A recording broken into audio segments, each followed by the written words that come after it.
पूर्व प्रधानमंत्री और भारत रत्न अटल बिहारी वाजपेयी की जयंती के पूर्व संध्या में भारतीय जनता पार्टी के राज्यसभा सांसद आदित्य साहू ने प्रेस कॉन्फ्रेंस किया। वहीं मौके पर उन्होंने कहा कि झारखंड राज्य के वाजपेयी के जन्म दिवस के उपलक्ष्य में बीजेपी 25 दिसंबर से जन्म शताब्दी वर्ष शुरू करेगी, जो 25 दिसंबर 2024 से 25 दिसंबर 2025 तक चलेगी। उनके कृत्य को जन जन तक पहुंचाने के लिए जनता के बीच जा रहा हर व्यक्ति तक पहुंचाने का कार्य करके उन्हें नमन करेगी।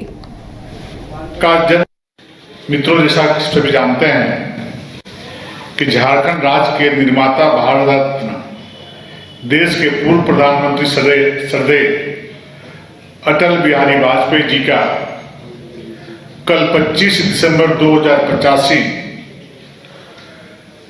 का जन्म शताब्दी वर्ष प्रारंभ हो रहा है, जो 25 दिसंबर 2024 से 25 दिसंबर 2025 तक चलेगा। श्रद्धेय अटल जी भाजपा के संस्थापक अध्यक्ष रहे हैं।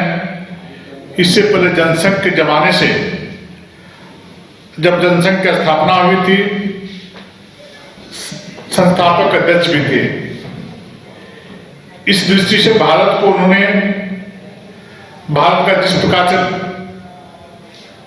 भारतीय जनता पार्टी का जिस प्रकार से मार्गदर्शन किया एवं देश के प्रधानमंत्री के रूप में जिस प्रकार की सेवा की, वो अपने आप में एक मील का पत्थर साबित हुआ है।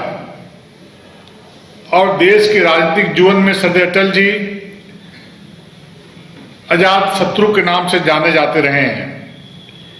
इसलिए उनके व्यक्तित्व एवं कृतित्व को जन जन तक ले जाने के लिए विभिन्न कार्यक्रमों के माध्यम से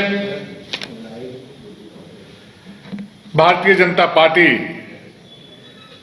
सालों भर जनता के बीच में जाकर के श्रद्धेय अटल जी को नमन करने का काम करेगी और उनको याद करने का काम करेगी।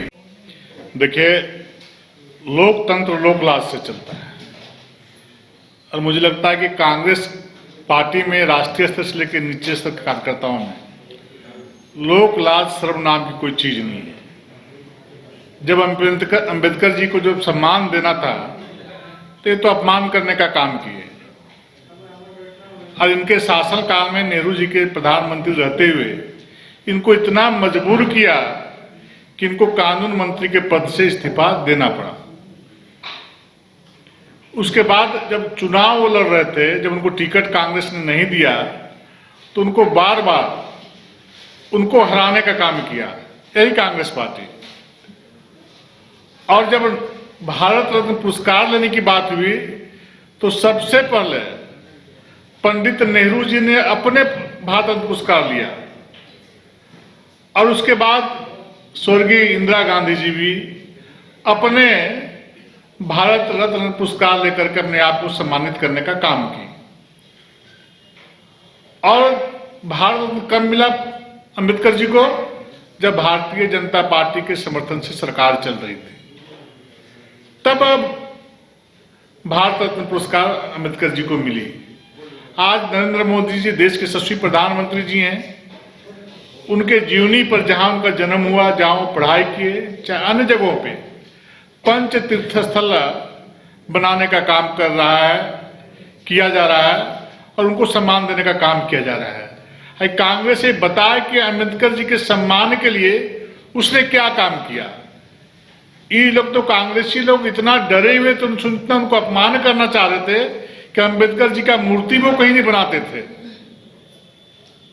इसलिए इनका जो ढकोसला है, अभी हाल ही में जब चौधरी शरण सिंह जी को, जो किसान का बेटा है, उनको जब भारत रत्न पुरस्कार भारतीय जनता पार्टी के नेतृत्व में चलने वाली दिया गया, जब पार्लियामेंट का हम लोग गवाह हैं हाउस के अंदर, जब उनको भारत रत्न पुरस्कार की घोषणा हुई, तो सारे एमपी मेज थपथपा के स्वागत कर रहे थे।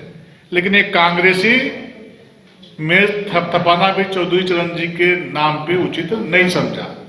वहां भी चौधरी चरण सिंह जी को अपमानित करने का काम किया। आज एक किसान का बेटा, पिछड़ा का बेटा, देश के उपराष्ट्रपति हैं, राज्यसभा में सभापति हैं, आज उनके अगेंस्ट में, विपक्ष में अविश्वास प्रस्ताव लाने का काम कांग्रेस पार्टी वहां पर की है, इंडी गठबंधन ने किया है। तो इनको शोषित, वंचित और पिछड़ों से और अन्य समाजों से बहुत चिढ़ है, और किनसे इनका प्रेम है वो जग जाहिर है। एक समाज विशेष उनको प्रेम है कांग्रेस को, उसके लिए कुछ भी करने के तैयार हैं, लेकिन पिछड़ा को, दलित को, शोषित को, वंचित को, अन्य समाज के लिए ये कोई चिंता नहीं करते हैं, सिर्फ वोट बैंक की राजनीति करते हैं। इसलिए ढकोसला करना बंद करे कांग्रेस, ये दिखावा करने का नाटक बंद करे। भारत की जनता सब समझती है, इसके चाल चरित्र को बहुत दिनों से कांग्रेस को देखने का काम किया है। इसलिए आज कांग्रेस का जो हालत बना है, दूसरे के बैसाखी पे टिक के चलने का काम करती है सब राज्यों में।